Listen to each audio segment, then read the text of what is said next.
Depuis signature de convention entre le Sénégal et des partenaires, la Banque mondiale accorde 70 millions de dollars pour l'hydraulique et l'assainissement et l'Union européenne, mais près de 43 milliards dans l'escarcelle de l'État pour le développement.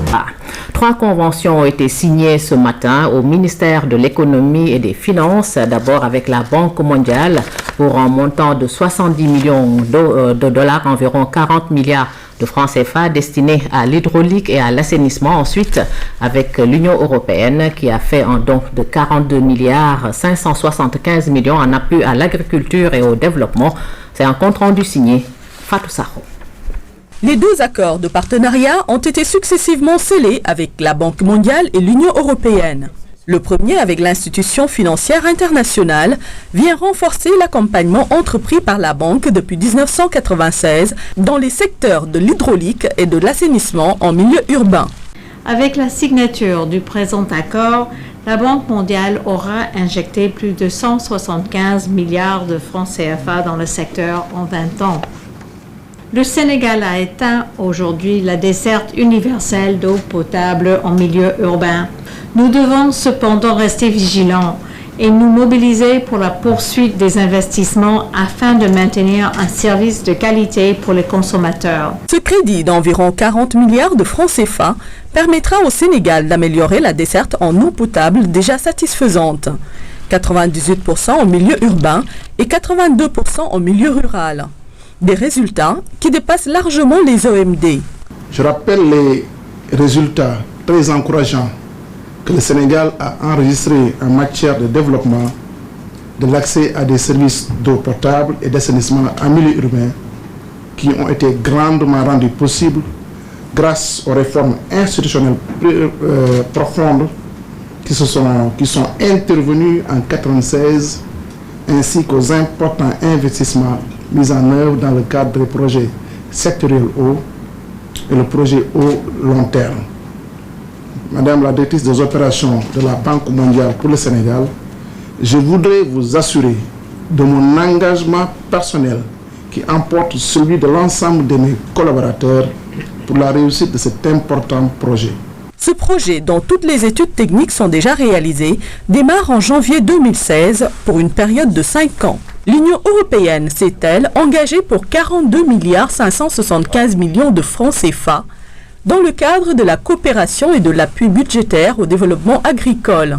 À travers cet appui, l'Union européenne souhaite contribuer à la construction d'une sécurité alimentaire basée sur une agriculture compétitive, diversifiée et durable, telle que déclinée par les plans Sénégal émergents. En accord avec le gouvernement du Sénégal, le décaissement de l'appui budgétaire sera échelonné sur 3 années en fonction des progrès dans la mise en œuvre du programme d'accélération de la cadence de l'agriculture sénégalaise, plus connu comme PRACAS. Cette subvention vient donc appuyer la politique agricole déjà déclinée et qui vise la sécurité alimentaire. Nous avons travaillé au niveau du ministère de l'Agriculture et de l'équipement rural à réunir les conditions pour justement permettre ce décaissement, ce financement de l'Union européenne. Il s'agit entre autres conditions, l'amélioration du ciblage et de la transparence de la subvention aux intrants agricoles, 2, la reconstruction du capital sémencier arachide, et enfin la gestion durable des terres. Nous pensons que cette subvention de l'Union européenne va nous permettre, en tout cas, de mieux renforcer notre résilience en matière de sécurité alimentaire et nutritionnelle, en tout cas des populations vulnérables. Je voudrais encore une fois adresser à son Excellence, Monsieur l'Ambassadeur, délégué de l'Union européenne, nos sincères remerciements du ministre de l'Agriculture et de l'Équipement rural, en tout cas tout l'ensemble du ministère, pour cet appui inestimable. Cette matinée a été riche en conventions au ministère de l'économie qui a enregistré avec la Banque mondiale et l'Union européenne plus de 80 milliards de francs CFA destinés au développement durable. Le ministre de l'économie, des finances et du plan qui a paraphé ces conventions sur l'hydraulique, l'agriculture et l'aide au développement a encore une fois renouvelé aux partenaires l'engagement du Sénégal sur les questions de développement qui sont au cœur de toutes les politiques. Nous écoutons à ce propos Amadou Ba au micro de Fatou Sakho. Je dois rappeler que cette question reste une préoccupation quotidienne de M. le Président de la République, son Excellence M. Macky Sall, qui, à juste titre, considère que le développement ne peut se concevoir sans justice sociale. Voilà pourquoi il a voulu que son action politique consacre en parfaite harmonie avec le PSE un volet important à l'investissement dans des secteurs à fort impact économique et social. C'est donc dans cette perspective que nous venons de signer cet accord de financement avec notre partenaire, la Banque mondiale, pour un montant de 70 millions de dollars, soit environ 40 milliards de francs CFA. Ce projet vise à favoriser l'accès quantitatif et qualitatif à l'eau potable et à l'assainissement dans les centres urbains, particulièrement à Richard Toll, Diourbel, Joal Fadiouth, Mbour, Nguékokh, Mbodiène et Dakar, principalement dans la banlieue.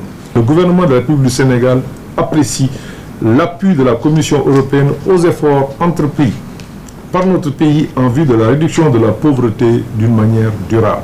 En ce qui concerne la sécurité alimentaire, le document de stratégie nationale de sécurité alimentaire et de la résilience finalisé devra bientôt être validé par le Conseil national de sécurité alimentaire.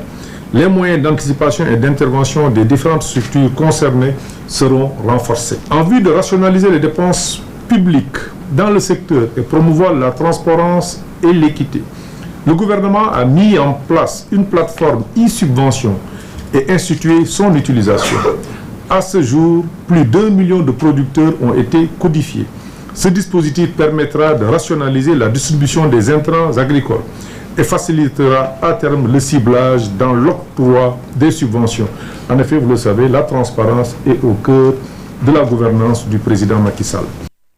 Je vous le disais, des statistiques publiées par le Fonds monétaire international qui classe donc le Sénégal parmi les 25 pays les plus pauvres au monde. L'indicateur utilisé, la richesse par habitant, soit moins de 1000 $. Rien d'alarmant si ce n'est que le Sénégal a subi les conséquences de la dépréciation de l'euro face au dollar. Le franc CFA arrimé à l'euro a perdu toute compétitivité par rapport au cours du dollar d'Araba. Les données rendues publiques ne sont pas contenues dans un rapport, mais elles sont annuelles et elles sont relatives également au niveau de développement des pays. Parmi ces indicateurs, il y a effectivement le PIB par tête exprimé en dollars, qui fait ressortir effectivement le Sénégal au 25e rang. Alors, ces PIB nominal exprimé en dollars, il faut quand même souligner que c'est un indicateur qui est un peu sujet aux évolutions du dollar. Autre précision apportée par les économistes, la forte appréciation du dollar par rapport à l'euro, mais aussi la fiabilité des données issues du dernier recensement de la population du Sénégal. Depuis 1988, on faisait à peu près sur la population sénégalaise. En 2013, on a en fait une population sénégalaise qui tourne autour de 13 millions, je ne sais pas, et quelques. Et donc, ces informations-là, combinées aussi à la baisse continue de l'euro par rapport au dollar, parce que n'oubliez pas qu'en 2013, un franc CFA pouvait, avec $1, on pouvait acheter 478 francs CFA. Aujourd'hui, avec $1, on est obligé de dépenser 592 francs CFA. Donc il y a une perte de compétitivité de 114 francs. En plus, avec un tel mode de calcul, les grandes puissances économiques que sont la Chine ou les États-Unis sont devancées avec un tel classement par le Luxembourg. Il faut faire attention sur cet indicateur, parce que quand on reste sur cet indicateur-là, le pays le plus puissant du monde serait le Luxembourg, parce que le Luxembourg est arrivé premier. C'est vraiment de l'arithmétique, c'est mécanique. C'est-à-dire que même d'ici la fin de l'année, il suffisait que le dollar baisse d'ici la fin de l'année, que tout change. Donc ça dépend exclusivement de l'évolution du dollar. Encore une fois, quand le dollar prend des proportions relativement importantes, dans le sens du haut ou dans le sens de la baisse, cela a un impact très significatif sur le PIB par tête exprimé en dollars. Donc aucun impact sur l'économie sénégalaise. En 2011, le déficit budgétaire était autour de 6,7% du PIB. C'était énorme. L'État avait un choix à faire parce que nous avons un plan Sénégal émergent que nous voulons mettre en œuvre. Pour le mettre en œuvre, on a besoin de ressources assez importantes pour faire les investissements. Et donc, l'État a pris le soin de faire des efforts en interne pour restaurer les marges de manœuvre budgétaires de l'État afin de dégager les ressources qui lui permettront de faire face à ces besoins énormes dans le domaine de la santé, dans le domaine de l'éducation, dans le domaine de l'agriculture, etc. Une sérieuse option qui devrait aller de pair avec un important financement de l'investissement public qui, à son tour, va inciter l'investissement privé pour la création de richesses et du coup réduire la pauvreté. La commission